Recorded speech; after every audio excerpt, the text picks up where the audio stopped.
Let's talk now to Isabel Hilton, the founder and senior advisor of China Dialogue. Isabel, no joint statement, low expectations. How do you interpret this? Well, as you say, low expectations. I think relations between the EU and China are at the lowest point that I can remember. This was primarily intended to be a summit in which relations could be restored after a rocky couple of years over other issues. However, the war in Ukraine has simply knocked that on the head, and it's good to keep talking, but I can't see that very much has come out of today. Is the EU united on what it wants out of China? I think the EU is pretty united in the hope that China could use its enormous influence with Russia to stop the killing. I mean, the difficulty that the EU has is that this is a war in Europe, and that every day, thousands of traumatized families are crossing the borders and being taken into other countries in Europe, into people's homes. People are extremely moved and distressed by this because it's very, it's there every day. So there is no political space for another position beyond wishing to stop the war. And even if it is only that China could persuade Russia to cease fire, that would be an important step forward. And I think there's genuine puzzlement as to why China has not used its influence to date. We're watching the press conference, of course, and the public pronouncements.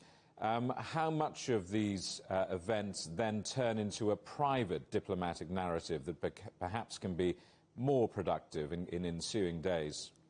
Well, there always is, of course, the back-channel conversation, the bits we don't see. And in the press conferences, each side is speaking to its domestic opinion as well as to world opinion. So it is to be hoped that some language can be found that can move this forward, and that China, perhaps might find a way to exert pressure on Russia without appearing to breach its limitless friendship arrangements. Because again, I think the European position would be that if you are really a friend of a country, you do try to stop it making mistakes or causing suffering, and that in that spirit of friendship that perhaps Russia could be moved to act.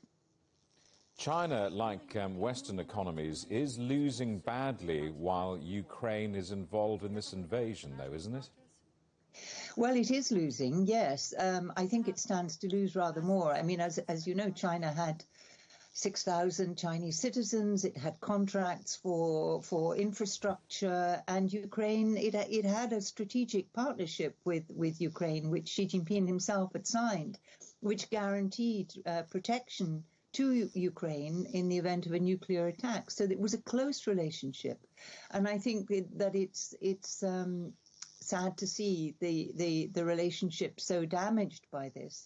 I think there is a bigger risk, however, that if we don't know how this is going to end, but it is clearly going to be, it's one of those moments which is going to reshape world affairs.